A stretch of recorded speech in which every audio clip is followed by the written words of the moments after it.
banyak bersilaturahim, berkomunikasi sama masyarakat, lebih dekat sama masyarakat. Nah itu substansinya revitalisasi Kasakra. Bagaimana KUA lebih dekat ke masyarakat.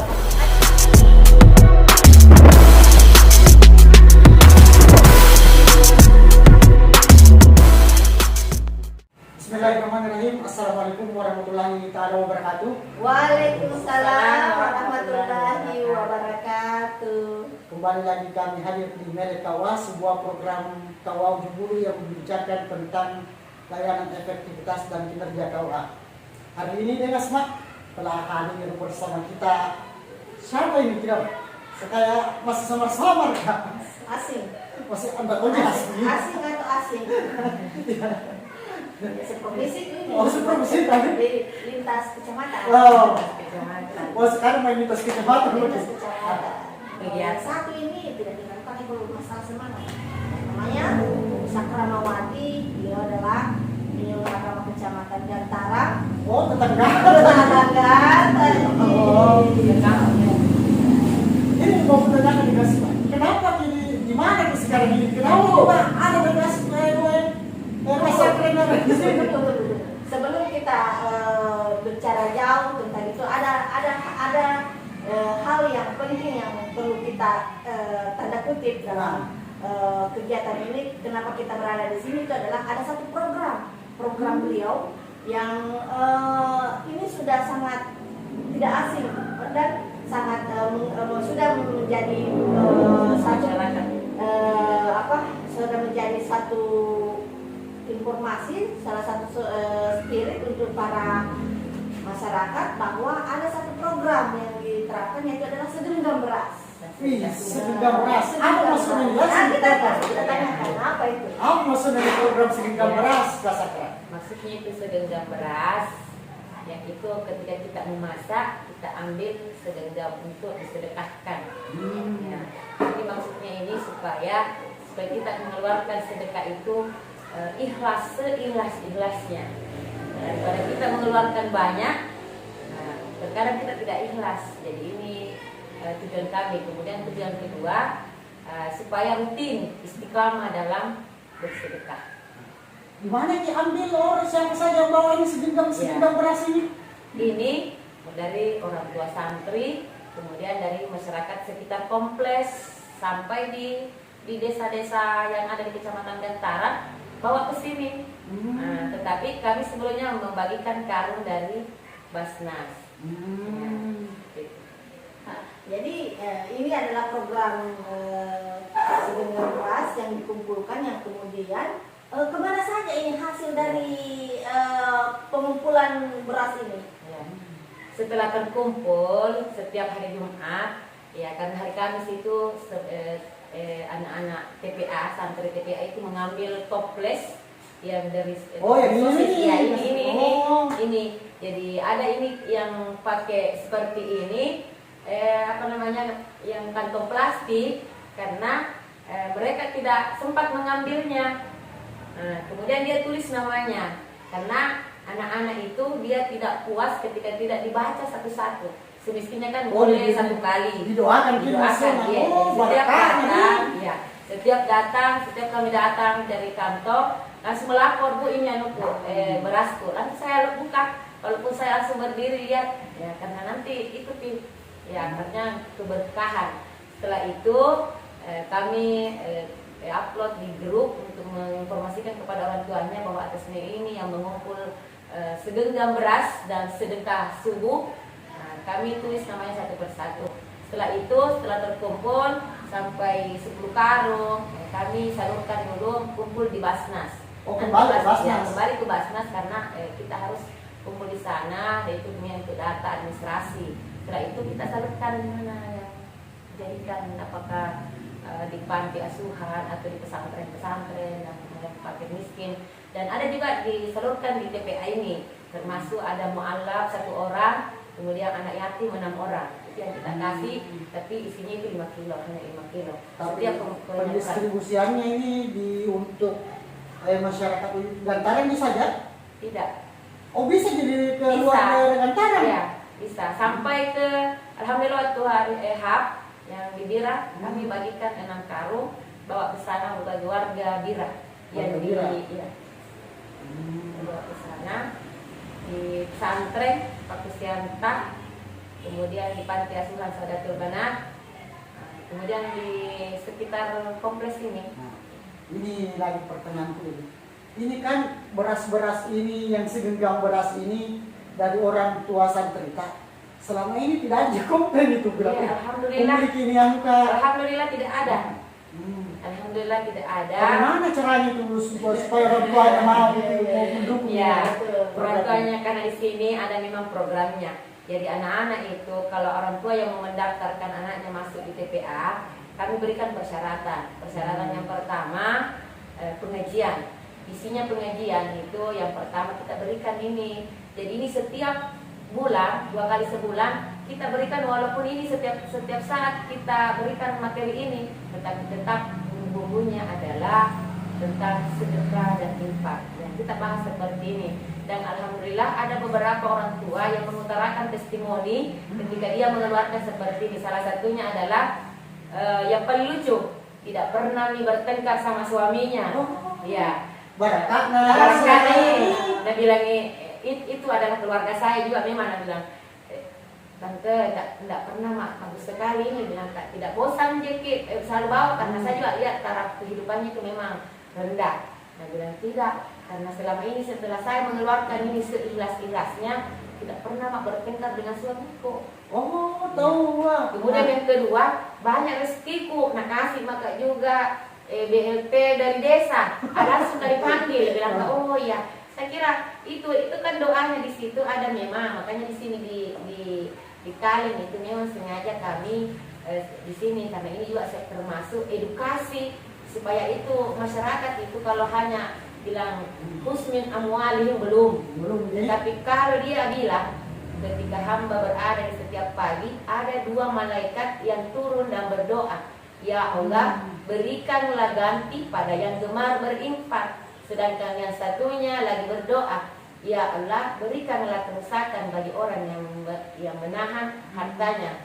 Ini kami berikan pilihan kepada orang tua ketika pengajian, yang mana kita suka, malaikat yang satu atau malaikat yang kedua. Nah bilang malaikat yang satu. Kalau malaikat satu, ya isi ini beras, toh kalau ini jangan hanya memilih ini. Siapa yang mau dirusak hartanya gara-gara tidak mengeluarkan setiap hari? Nah bilang saya Bu, akhirnya alhamdulillah sini nih.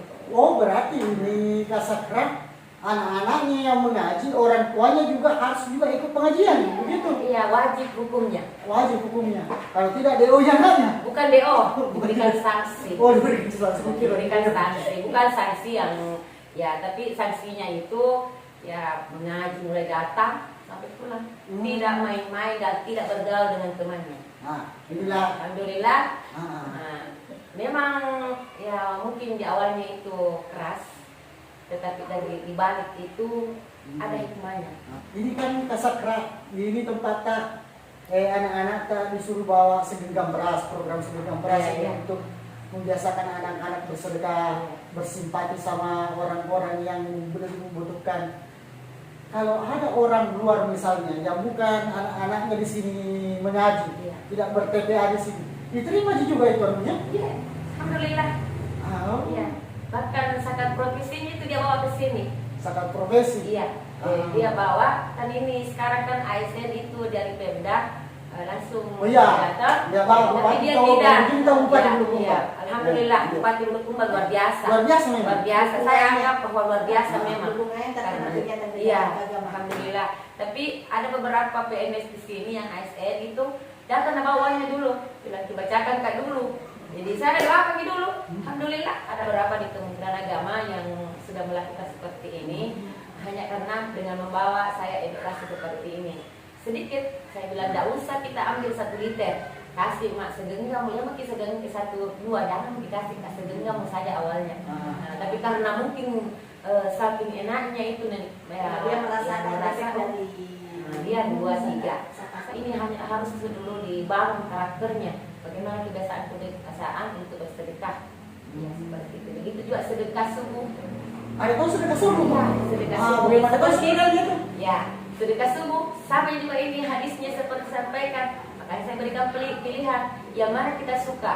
Mau yang uang atau beras? Ya, ada pilih dua-dua. Nah, anaknya biasa pilih dua-dua, Bu jajanku. Ini juga termasuk juga pendidikan anak.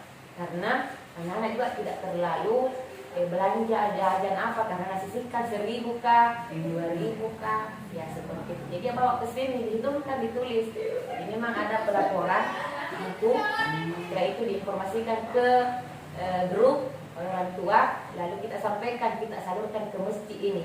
Kemarin alhamdulillah kita sudah berikan semen untuk di belakang Masjid Al-Ikhlas. Seperti itu. Tadi kita kan Mak. Apa yang mau ditanyakan ini? Iya, Kompleks sekali. Enggak, kan kita duduk di sini. Ya, Guru di sini dan orang tua santri di sini. Lintas kecamatan ke semuanya aku di sini. bagus dia ditanya seperti apa, tapi dia selaku orang tua apa suka dukanya. Iya, cocok Ya, cocok. itu yang Balik ke ini. Biasanya kita bertanya ini Iya. bagaimana. Apa anggapannya? Iya, tanya. Waktu anak sekolah di sini semua beras. Iya.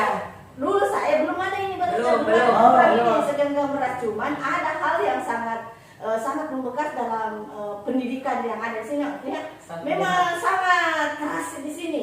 Belum boleh pulang sebelum itu yang rutinitasnya, sebelum pulang tidak boleh pulang kalau belum menghafal apa tugasnya hari itu. Oh. Jadi setiap hari mereka diberikan hafalan ayat, baik itu surah pendek. Setelah surah pendek lanjut ke ayat juz selanjutnya, juz 29. Jadi setiap hari mereka itu digembleng untuk menghafal. Itu yang pertama yang sangat membekas saya menjadi orang tua. Dan kemudian yang kedua itu konsistensi ibadah anak saya. Alhamdulillah setelah di sini mereka tiap hari pergi ke masjid dengan cempreng.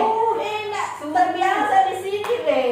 Pergi ke masjid biasa. Aduh, saya bilang subuh masih gelap. Cari di mana, ada itu pulang atau belum? Ya itulah konsistensi itu, istiqomah begitu yang seperti ini yang sangat membuat saya bahwa bersyukur anak saya pernah mengaji di sini. Oh, berarti pembentukan karakternya yang dibangun juga. Betul. Selain juga anunya kesalehan sosialnya. Alhamdulillah. Kita menonton kita. Kejujuran juga. Tadi sudah kita saksikan ketika Bagaimana? ada uang hilang, uang. Jadi ada toples tadi di sana yang tenggo itu. Oh, yang ini yang. Ya, kalau ya, Coba ya, kalau ada hilang, Ah. ada sudah diumumkan. Siapa yang hilangnya tidak ada ya, masukkan ke celengannya. Kalau Memang. yang hasil celengan ini disalurkan kemana, Kasaka? Seperti juga yang beras-beras Yang ini. seperti ya, kalau yang seperti ini untuk sementara ini program tak kita bangun musik belakang dilaksanakan di sini, tapi tetap kita laporkan ke Basnas. Tetap. Itu namanya infak tidak terikat. Infak tidak Ya, terikat. karena kami satgas zakat di Kecamatan Gantara. Oh, satgas di mana dia dari Iya. satgas. Satgas Kemarin zakat. nih yang bilang penyelenggara zakat wakaf bahwa setiap kecamatan itu ada penyuluh yang bertugas menjadi satgas zakat. Satgas zakat di Gantara itu beliau. Jadi saya itu kalau ke pengajian, ke majelis taklim bawa karung. Oh, baik Bawa karung. karung karena lupa bawa pengajian bilang mana karung tak Bu. Ya, jadi saya dia karung, mana karung tak Bu. Jadi saya bagi. Dia sampai jual karung. Ya, Biasanya jadi sebenarnya pesta sekarang. karena memang di mobil itu memang karung. Ya, seperti itu. Di tahun 2022 ini apa harapan tak? Apakah harapan tak di tugas-tugas tak penyuluh tak, di teman-teman tak, di anak-anak tak, terserah ada apa harapan tak? Waktu di Pandaluhu di Dira itu mau dikatakan dijuluk menjadi penyuluh hebat, ya. Ya, itu Dan tak penyuluh legal. sejahtera 2022 dari penyuluh hebat menjadi penyuluh sejahtera. Kalau mau ki sejahtera untuk penyuluh, perbaiki metode. Maksudnya itu metode cara menyuluh. Karena ketika kita melakukan seperti ini, lalu kita melaporkan ke Basnas, kan ada hak ambil namanya 10%. Ya itulah yang kita diberikan transport seperti itu. Kalau mau ki sejahtera, jadi salah satu contohnya adalah bagaimana kita memperbaiki metode, berbanyak bersilaturahim, berkomunikasi sama masyarakat, lebih dekat sama masyarakat. Nah itu substansinya revitalisasi Kasakra. Iya. Bagaimana KUA lebih dekat ke masyarakat. Makanya bagus sekali tuh papan apa namanya yang disampaikan Pak Kemenak, papan layanan yang ada setiap rumah penyuluh. Jadi masyarakat kan lihat, oh ini Oh, menarik itu papan layanan. Iya, ada papan layanan ya. papan layanan. Kasakra. Papan layanan itu di situ apa yang mau kita lakukan yang termasuk spesialis kita. Tapi kalau tidak termasuk tidak bisa di situ, tidak usah masukkan. Tergantung dari potensi kita apa yang bisa kita lakukan. Dan memang ini sangat yang dibutuhkan di masyarakat karena masyarakat itu sangat butuh dengan pendampingan misalnya pendampingan tentang zakat. Memang ini perlu memang karena budayanya masyarakat itu kebiasaannya yang dikatakan zakat kalau sudah mina masukkan ke masjid itu sudah zakat. Sebelumnya yang tadi masalah papan layanan, jadi saya pertegas bahwa ini adalah program dari Bapak Kepala Kantor Kementerian Agama Bulukumba. Jadi ini perencanaan dari Kepala Kantor Kementerian Agama ini yang mengusulkan kepada kita memerintahkan kepada penyuluh yang ada di Kabupaten Bulukumba seluruhnya harus membuat papan layanan. Itu sebagai bukti bahwa ini loh rumahnya penyuluh, ini loh layanan yang disiapkan oleh penyuluh, ini loh kontak person yang tertera dalam papan layanan ini yang setiap saat bisa dihubungi oleh masyarakat. Nah, itu membuktikan bahwa layanan-layanan ini yang disiapkan, yang disediakan oleh penyuluh itu. Tiap penyuluh ada tertera di rumah Iya. itu. Ya, papan layanan. Berarti kalau ada masyarakat, ya? Instruksi sini diulang sini. Oh, berarti kalau ada masalahnya masyarakat kan bisa ini langsung tidak perlu datang ke kantor kawan. Datang ke rumahnya. Mulai dari perkawinan, mau di mediasi, pokoknya Semuanya. Tugas-tugas kawan ada di rumah penyuluh. Iya. Berarti kalau begitu tugas kita itu 1 kali 24 jam. Iya. Belum, pokoknya mulai hidup sampai mati. Jadi kapan Ki bertemu sama Ya, artinya kan tidak tiap hari masyarakat membutuhkan kita. Makanya dibuka situ tiap buka tiap hari. Kalau saya pikir ini penyuluh ini harus ditambah lagi grade-nya. Kalau begini tugas. Tidak usah diambil iya, tapi saya ada transport seperti halnya dengan penghulu. Tuh ada transport seperti itu, tapi ya.